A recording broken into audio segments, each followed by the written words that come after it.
बिल्कुल सही कहा आपने। एक ऐसा राज्य जहां हर कोई जाना चाहता है, वहां के मुख्यमंत्री इस वक्त एबीपी न्यूज के मंच पर है, तो सबसे पहले आपका स्वागत है। जोरदार तालियां हो जाए। Thank you. तो मैं शुरुआत इसी से करती हूं कि आपके नाम पर एक बड़ी उपलब्धि है। आप एक ऐसे राज्य के मुख्यमंत्री हैं जहां पर लगातार सीएम बनने का रिकॉर्ड भी, सीएम बने रहने का रिकॉर्ड आपके नाम पर है। तो सबसे पहले तो यही बता दीजिए कि ये आपने कैसे कर दिखाया। मैं बस इतना ही बताऊंगा कि वैसे तो 1980 स्टेटहुड बनने के बाद कंटिन्यूअसली 5 साल क्रॉस करने का रिकॉर्ड मेरे नाम पे है। स्टेटहुड से पहले बाकी चीफ मिनिस्टर के नाम पे है। बस मोदी जी का आशीर्वाद और माय लीडरशिप स्किल्स, बस इतना ही बताऊंगा और कुछ नहीं। अच्छा, गोवा में तो अब आपको लंबा वक्त हो गया, दिल्ली चलने का मन है आपका? दिल्ली की नहीं राजनीति नहीं, में अब जा जाए। गोवा में है, बस वही ठीक है। छोटा सा राज्य है, वही अच्छा लगता है कि वही रहे। नहीं मतलब आपके नेतृत्व की तारीफ होती है और आप में कुछ तो देखा गया होगा कि आप कंटिन्यूअसली लॉन्गेस्ट सर्विंग सीएम बन गए हैं राज्य के, तो दिल्ली की राजनीति का रुख भी आपको करना चाहिए। विचार किया कभी आपने? मनोहर पर्रिकर भी गए थे। पर्रिकर जी इज अवर टॉल लीडर। और पर्रिकर जी को तब दिल्ली में संरक्षण मंत्री बोल के बुलाया था। मैं तो कहूँगा कि गोवा जैसे छोटे राज्य में एडमिनिस्ट्रेशन करने के लिए यानी अच्छा भी लगता है। और अभी भी स्टेट की डेवलपमेंट अभी भी करना बाकी है। तो with the help of double engine government, so I can do the more progress in for another at least for the 5 years। 2047 में हम बात करते हैं विकसित भारत की, गोवा को आप कहाँ देखते हैं 2047 में? जब ऑनरेबल प्राइम मिनिस्टर बात करते हैं विजन ऑफ विकसित भारत 2047, तो मैं तो कहता हूं कि विकसित गोवा 2037। आपने कंपैरिजन में पूरे देश से देखा तो हमें आज़ादी तो 14 साल लेट में मिली, हम लिबरेट इन 1961, बट फिर भी हम comparison with all the other small states we are at a much higher in all parameters. आप कुछ भी कौन सा भी पैरामीटर ले लो, सभी पैरामीटर्स में हम सबसे आगे हैं। इसीलिए by continuously with the achieving of the sustainable goal achieve करते हुए हम 2037 तक सब गोल अचीव करेंगे, जो rest all the country will achieve at the 2047। आप जिस राज्य का नेतृत्व कर रहे हैं बतौर मुख्यमंत्री, उसकी इकोनॉमी का 16.43%, correct me if I am wrong, वो ये टूरिज्म के जरिए राज्य में आ रहा है। और जो आंकड़ा मेरे पास है उसके मुताबिक 35% आबादी इससे कहीं ना कहीं जुड़ी हुई है टूरिज्म के क्षेत्र से। तो ऐसे में बहुत बड़ी जिम्मेदारी, बहुत बड़ा दारोमदार है कि ये और आगे बढ़े, इसमें कोई ऐसा ब्लो ना हो, ऐसा कोई हिट ना हो, क्योंकि कई बार कई नेगेटिव खबरें भी आती हैं टूरिज्म को लेकर। इसे कैसे सुनिश्चित करना, ये भी एक बड़ा चैलेंज है आपके। जी, आपकी बात सही है। पहले गोवा स्टेट माइनिंग पे डिपेंड हुआ करता था, लेकिन माइनिंग बंद होने के बाद it is fully maximum depend upon the tourism and next on the industrial sector. Industrial में फार्मा सेक्टर इज मोर। लेकिन जब टूरिज्म सेक्टर की बात आती है तो मैंने बातें तो बहुत लोग अलग अलग से करते हैं, लेकिन मैं बस इतना कहूँगा कि कोविड के कार्यकाल से we are at a higher rate of the tourist, the national and international tourist which are coming into the state. और इससे हमारी डेफिनेटली इकोनॉमिक ग्रोथ तो डे बाय डे बढ़ रही है। आपने कंपैरिजन विद द 23 देखा तो 24 which is more than 21% of the growth we have got through the tourism sector. एक ऐसी खबर थी जिसने इस बार सभी को हैरान किया, वो ये कि ऐसा सुनने में आ रहा था, आप बेहतर बता पाएंगे, कि नए साल के जश्न में इस बार लोग गोवा नहीं गए, गोवा पूरा सुनसान पड़ा था, खाली पड़ा था। इसमें सच्चाई है क्या? ऐसा बिल्कुल नहीं है, क्योंकि हर बार जो इंटरनेशनल या नेशनल इवेंट होते थे वो क्राउडेड एरिया में होते थे। आपने देखा तो इस बार we have given them the good infrastructure. तो फिर जो क्राउडेड एरिया में होते थे sir, we have shifted them from the outer side. So definitely जो कोस्टल बेल्ट में इस लोगों को रोड पे गर्दी नहीं दिखी, भीड़ नहीं देखी, तो लोगों को लगा कि ज़्यादा क्राउड यहाँ पे नहीं है। सभी यानी 2-4 international events from the 25th of December to the 31st of December all are shifted from the outskirts of the coastal belt. That's why इस बार ज़्यादा भीड़ लोगों को कोस्टल बेल्ट में नहीं दिखी। तो लोगों का ये कहना है कि रोड पे भीड़ नहीं दिखी तो चलो गोवा में लोग आए नहीं है क्या? ऐसा नहीं है। We have comparison with the last 31st of December and this 31st of December, और definitely the GST has increased by 21%। आप कह रहे हैं इंफ्रास्ट्रक्चर की बात, वो बहुत ज़रूरी है, तभी टूरिस्ट बड़ी तादाद में वहाँ पहुँचेंगे भी। क्या गोवा को बाहर इंटरनेशनल डेस्टिनेशंस ने कहीं ना कहीं रिप्लेस किया है क्या? क्योंकि इस तरीके की भी बातें चलती हैं कि लोग अब विदेश जा रहे हैं क्योंकि इंफ्रास्ट्रक्चर वहाँ बेहतर है।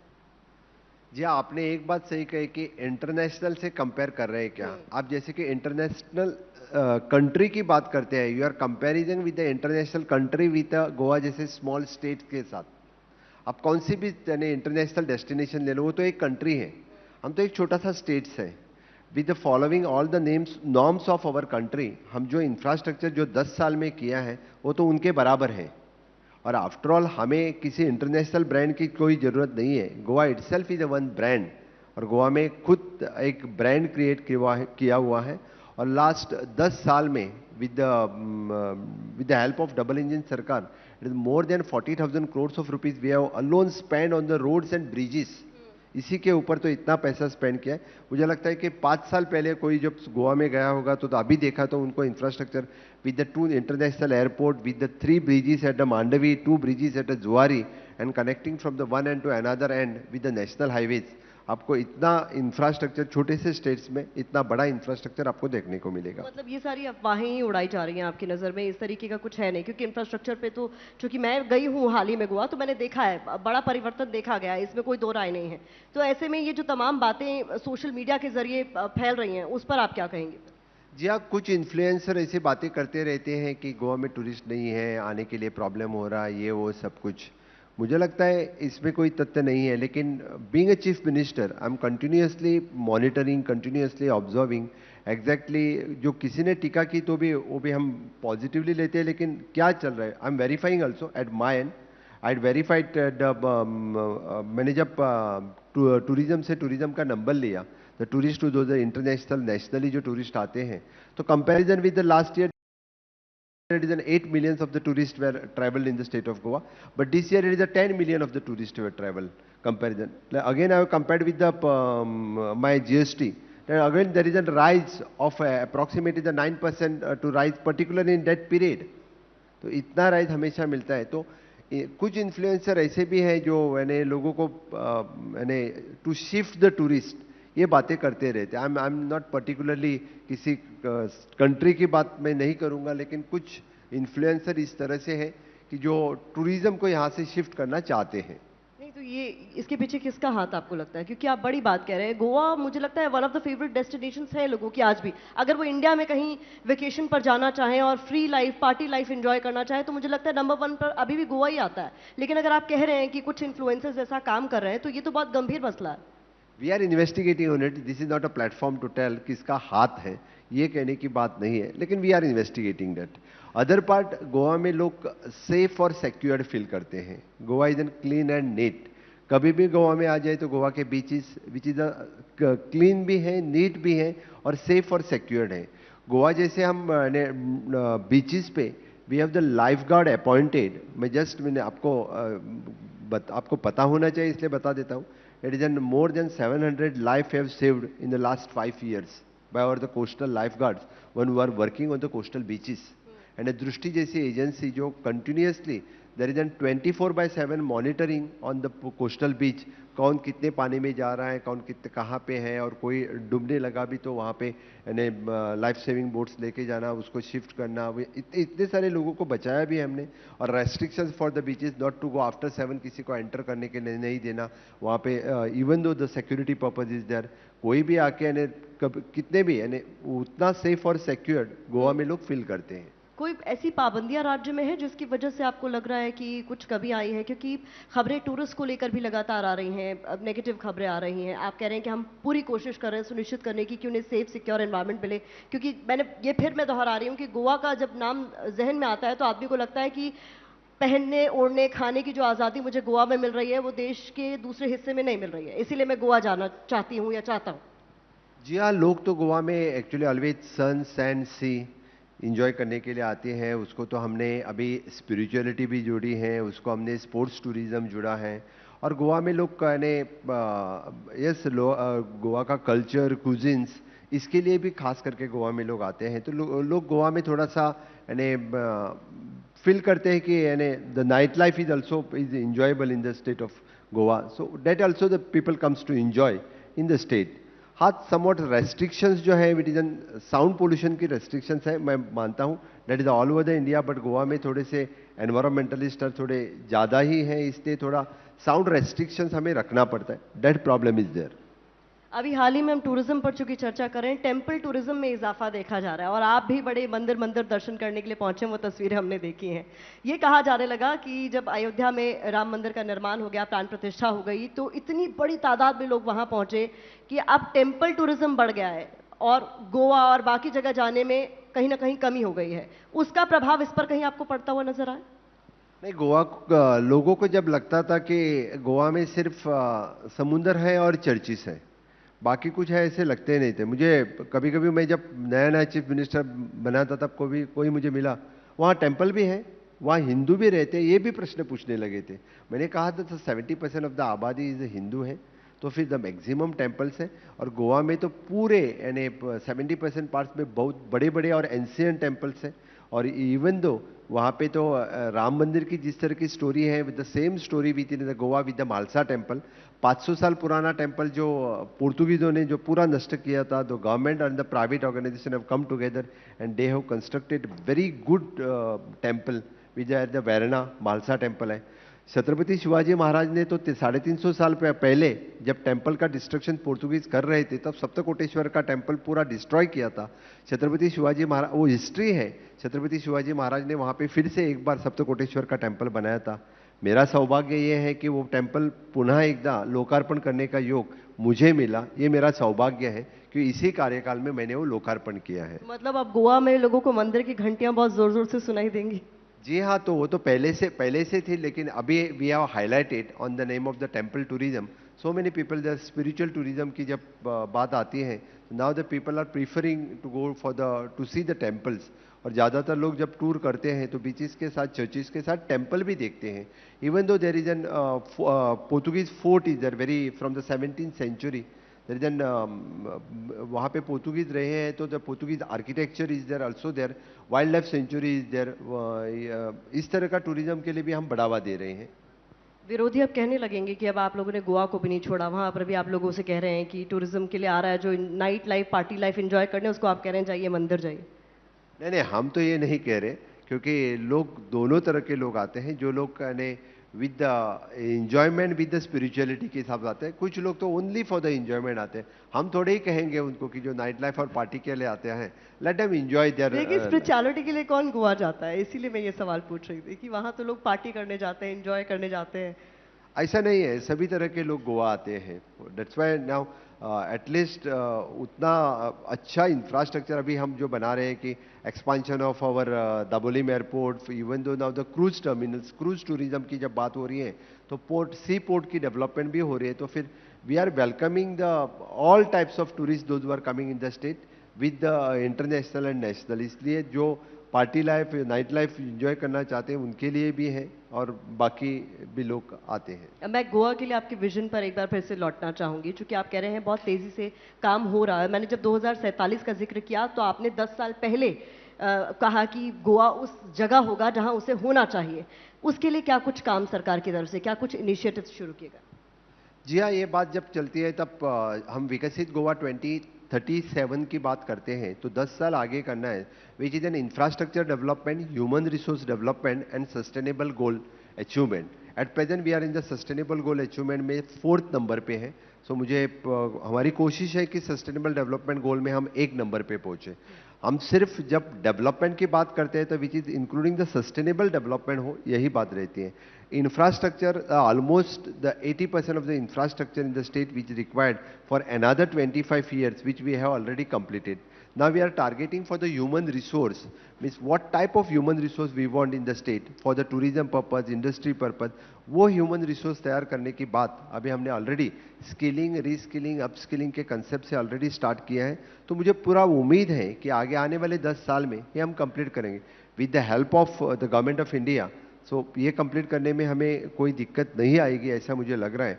इसीलिए हमने विजन डॉक्यूमेंट जो आगे 25 साल के लिए चाहिए, यानी टिल 2047 और 2037 तक हम क्या क्या करेंगे, उसका विजन डॉक्यूमेंट हमने तो पूरा कंप्लीट किया है। और वो टारगेट लेके जब हम काम करेंगे तो definitely will complete our target till the 2037. आप अपनी राय बेबाकी से रखने के लिए जाने जाते हैं, तो मैं ये जानना चाहूंगी, देश के अलग अलग हिस्सों से आए दिन मॉरल पुलिसिंग जैसी खबरें सामने आती हैं, जहां लोगों को ये बताया जाने लगा है कि वो क्या पहने, क्या खाएं, क्या ना खाएं। तो चूंकि आप एक ऐसे राज्य के मुख्यमंत्री हैं जहां इन्हीं सब चीज़ों की आज़ादी है, उस पर कोई रोक टोक नहीं है, आप आइए, बेपरवाह होकर घूमिए, देर रात घूमिए, क्या पहनते हैं क्या नहीं पहनते हैं, ये टॉपिक ऑफ डिस्कशन भी दूर दूर तक नहीं है। इन चीज़ों पर आप क्या सोचते हैं? जी, आपकी बात सही है, क्योंकि गोवा जैसे स्टेट में तो वी आर अतिथि देवो भव, इस तत्व पर जो आते हैं, जिस तरह से आते हैं, जो कुछ क्या खाना चाहते हैं उसके लिए हम वेलकम करते हैं। इसीलिए जो कुछ यानी टूरिस्ट की अच्छी तरह से अतिथि देवो भव इस लाइन पे उनको वेलकम करना, ये गोवा का सबसे पहले ब्रीज वाक्य है। इसीलिए तो जो कोई गोवा में आता है, he is enjoying his holiday in the state of Goa. इसलिए कोई रेस्ट्रिक्शंस किसी के ऊपर नहीं, खाने के ऊपर नहीं, ना घूमने के ऊपर है, ना। It is N 24/7, it is open for all. That's why the people is prefer, means young crowd भी प्रीफर करता है और द एजेड क्राउड भी प्रीफर करता है टू कम टू गोवा। इसीलिए मैंने कहा कि स्पिरिचुअलिटी की जब बात आती है तो now the aged crowd has coming to enjoy also and to take the darshan of the temples also. तो देश के बाकी हिस्सों में ये सब होना चाहिए डॉक्टर सावंत, ये मॉरल पुलिसिंग, ये जिम्मेदारी किसी और की होनी चाहिए क्या, कि वो ये तय करे कि हम क्या पहनेंगे, क्या नहीं पहनेंगे, क्या खाएंगे, क्या नहीं खाएंगे? तो बाकी स्टेट की बात है, मैं बाकी स्टेट में क्या होगा मैं कैसे डिसाइड करूंगा? मैंने समझो डिसाइड किया तो दैट इज अप मैं तो टू सिर्फ द। आपकी राय जानना चाह रही थी, आप क्या सोचते हैं? बस मैं कहूंगा कि हमारे स्टेट में तो हम वेलकम करते हैं, इसके ऊपर बाकी स्टेट के उनका डिसीजन है। महाकुंभ लगा है जिसको लेकर कहा जा रहा है 144 साल बाद लगा है, आप भी गए थे, आपकी तस्वीरें सामने आई थी, आपने डुबकी लगाई। पहले तो अपना अनुभव बताइए, फिर मैं आगे सवाल पूछूंगा। जी हाँ, महाकुंभ का अमृत स्नान, मैं डुबकी नहीं बताऊंगा, बोलूंगा, लेकिन अमृत स्नान करके मैं आया हूँ। वहाँ पे जो पॉजिटिविटी है, पॉजिटिव फीलिंग है, यानी वो वहाँ जाने के बाद ही पता होती है, क्योंकि मोर देन 50 करोड़ लोग वहाँ जाके जो अमृत स्नान करके आए हैं, तो डेफिनेटली वो पॉजिटिविटी मुझे भी वहाँ फील हुई। मैं, मेरे कैबिनेट कलीग्स, बाकी एमएलएज और party representative along with my family वहाँ पे गया था, तो वहाँ पे उतनी पॉजिटिविटी है। और मैं सही में इस प्लेटफॉर्म पे भी माननीय योगी जी का बहुत बहुत अभिनंदन करूंगा, जिस तरह की व्यवस्था इतने लोगों की उन्होंने की है। दैट इज नॉट मैंने small thing, it is a big thing. चूंकि आप वहाँ आए, आप कह रहे हैं कि वो अमृत स्नान आपके लिए बड़ा अद्भुत अनुभव रहा। विपक्ष लगातार कह रहा है कि सिर्फ एडवर्टाइजमेंट किया गया, व्यवस्था नहीं की गई। व्यवस्था होती तो वहां भगदड़ नहीं होती। फिर जिक्र किया जा रहा है नई दिल्ली रेलवे स्टेशन पर हुई भगदड़ का, ये कहते हुए कि अगर व्यवस्था इतनी चाक चौबंद थी तो इस तरीके की कुप्रबंधन की तस्वीरें सामने नहीं आती। जो इंसिडेंट हुआ वो नहीं होना चाहिए था, ये मेरे भी मन में है, इसके लिए मैं भी दुख व्यक्त करता हूँ। लेकिन इतने लोगों को जब व्यवस्था की बात आती है तो मैंने इस तरह की मैंने जो नहीं होना चाहिए था, बस इतना कहूँगा। लेकिन बाकी व्यवस्था जो थी, सही में इतने क्राउड गैदर करने के लिए वहाँ सही में अच्छी व्यवस्था थी। ममता बनर्जी से मृत्यु कुंभ कह रही हैं, वो उनकी राय रहेगी। आप मान रहे हैं कि व्यवस्था अच्छी है क्योंकि आप होकर आए हैं, लेकिन आम जनता जिनसे एबीपी न्यूज ने भी लगातार बात की, उसका कहना था वीआईपी कल्चर की वजह से भी बहुत वहां मिसमैनेजमेंट था। वीआईपी कल्चर पर आपकी क्या राय है, होना चाहिए कि नहीं होना चाहिए, क्योंकि आम जनता तो परेशान होती है सर?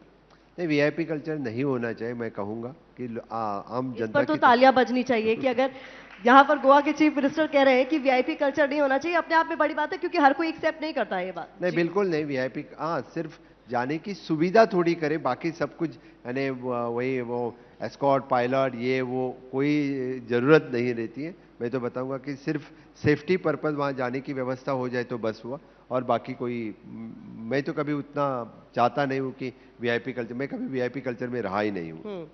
अब चूंकि आपने कहा कि आपका अनुभव बहुत होकर आए, गंगा का पानी आपको कैसा लगा? गंगा का पानी तो शुद्ध था। जिस त्रिवेणी संगम में मैंने अमृत स्नान किया, वहाँ तो बहुत ही, हाँ थोड़ा मैंने जहाँ एकदम बॉर्डर पे, लेकिन जहाँ मैंने स्नान किया वहाँ तो बहुत ही यानी शुद्ध पानी था।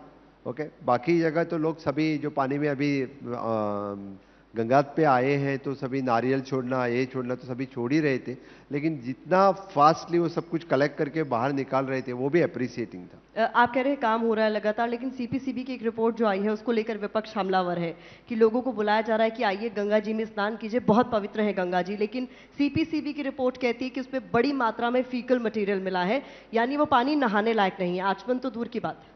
आप सेंट्रल पोल्यूशन कंट्रोल बोर्ड की बात कर रही हैं, जी। वो पानी कहाँ से लिफ्ट किया उसके ऊपर डिपेंड रहेगा। तो मतलब आपके लिहाज से पानी एकदम साफ सुथरा है और लोगों को या वहां मैंने after all from where you are collecting the water, it depends upon that. अच्छा, अभी मुक्तेश्वरानंद जो है शंकराचार्य, वो भी कह रहे हैं कि बहुत मिसमैनेजमेंट रहा, और वो भी कह रहे हैं कि ये 144 साल का जो नैरेटिव गढ़ा गया है उसमें कोई सच्चाई नहीं, ये 144 साल बाद आया महाकुंभ नहीं है। अभी 144 साल पहले, यानी date is in the history only, कोई तो 144 साल तो ये नहीं है बताने के लिए तब मैं था अभी वो तब नहीं हुआ था, ऐसे date is in the history.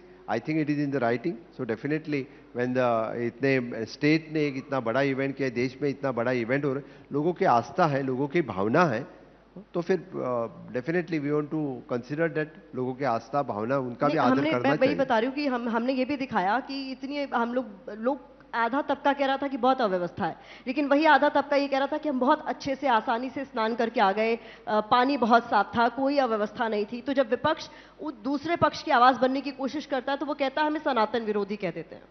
विपक्ष जो वहां गए नहीं, उनको कैसे पता चलेगा कि वहां क्या अरेंजमेंट थी या नहीं थी? वो किसी के कहने के ऊपर कर रहे हैं। मैं तो बताऊंगा कि उन्होंने एक बार, अभी 26 तक है, 4-5 दिन बचे हैं, जाके एक बार देख तो लो किस तरह की व्यवस्था है, तभी बाद में पता चलेगा। तो इस मंच से आप विपक्ष के नेताओं को कह रहे हैं कि जाइए Definitely, पहले देखिए फिर ओपिनियन मैं बनाइए। तो कहूंगा कि वो तो बोलेंगे कि हम डुबकी मार के आएंगे, मैं तो डुबकी नहीं बोलूंगा, अमृत स्नान करके आ जाओ। तो अमृत स्नान करने के लिए आप कहने वाले हैं विपक्ष के नेताओं को, लेकिन अभी दिल्ली में भी एक बड़ा फेरबदल हुआ है और आप तो प्रचार करने भी पहुंचे थे दिल्ली। मोती नगर से मुझे याद है आपने सभा की थी और कमल का बटन दबाएं लोगों से रिक्वेस्ट की थी, लोगों ने बटन भी दबा दिया, आपका मुख्यमंत्री भी 26 साल बाद वहां बन गया, आप ओथ सेरेमनी में भी गए थे। अब क्या यमुना जी की तस्वीर आपको लगता है बदल जाएगी? मैनिफेस्टो में एक बड़ा मुद्दा था। जी हाँ, जिस तरह से योगी जी ने गंगा जी की तस्वीर बदली है, तो मैं तो 100 में 10% कहता हूँ, क्योंकि ये मोदी जी की गारंटी है, यमुना जी की तस्वीर भी बदलेगी। उन्होंने तो 6 महीने की बात कही, मैं तो मैक्स टू मैक्स 1 साल बताऊंगा। 1 साल बाद आप फिर से एक बार यमुना पे जाके देखो, तस्वीर बदलेगी और पानी भी बदलेगा। अब आप विपक्ष को कहां देख रहे हैं? इंडिया अलायंस जिसने एकदम एकजुट होकर पूरा दम भरा था कि भाई हमारे सामने कोई टिकने नहीं वाला है, लेकिन राज्यों में उस अलायंस की कैसी हालत हो जाती है ये आप भी जान रहे हैं, मैं भी जान रही हूँ, साथ मिलकर चुनाव तक नहीं लड़ रहे हैं।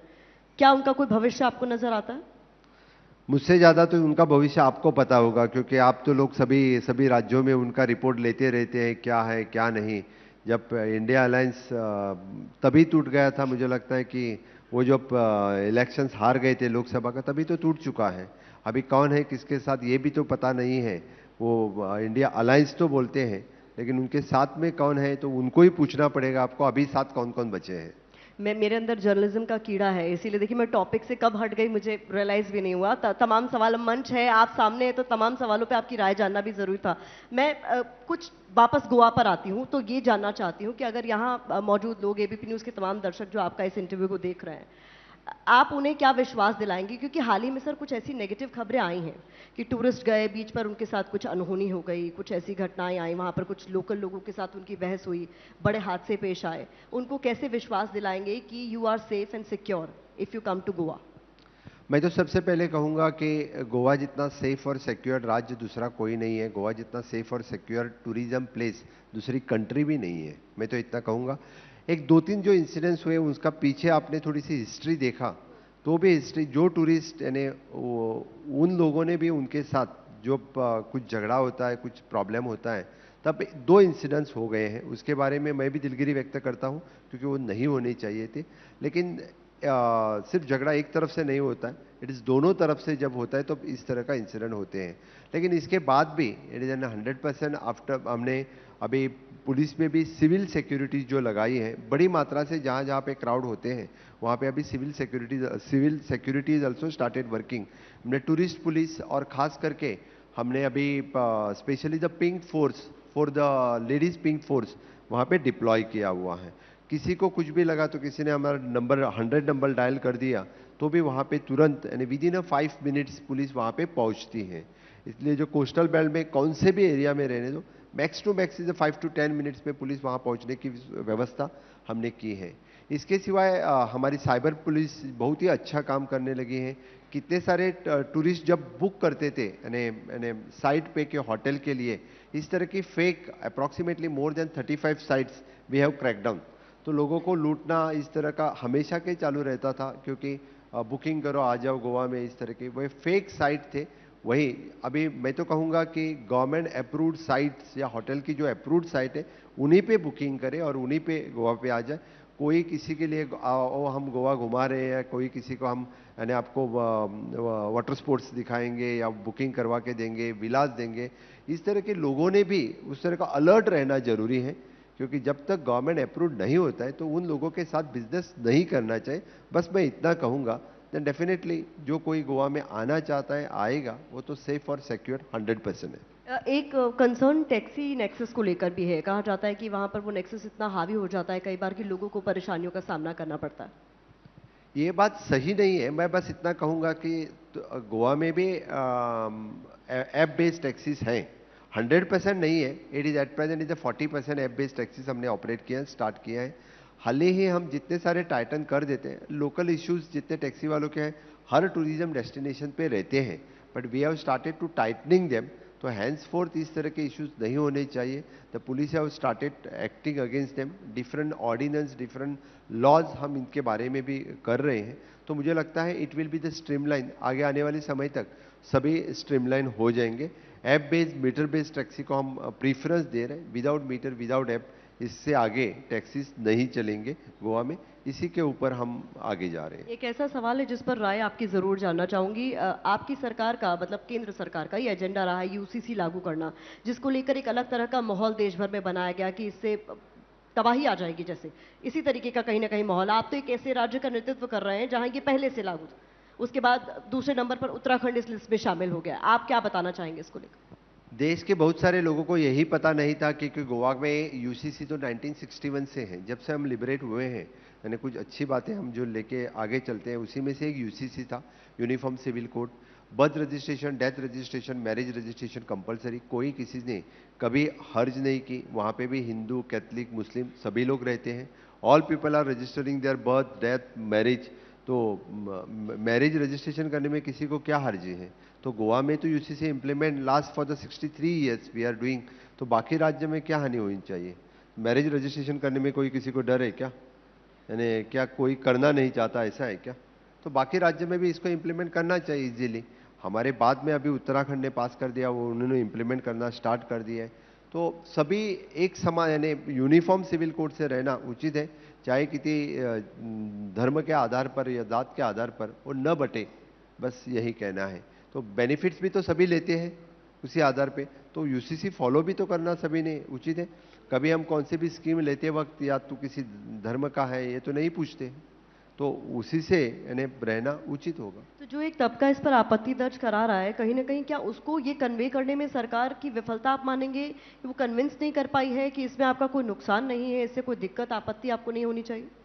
कुछ लोग कन्विंस नहीं होना चाहते, ऐसे मुझे लग रहा है। कुछ लोग समझना नहीं चाहते हैं, क्योंकि यूसीसी जिस तरह के बहुत इजी और सिंपल है, तो फिर अभी धीरे धीरे समझेंगे। अभी उनको समझ चुका है कि समझना चाहिए।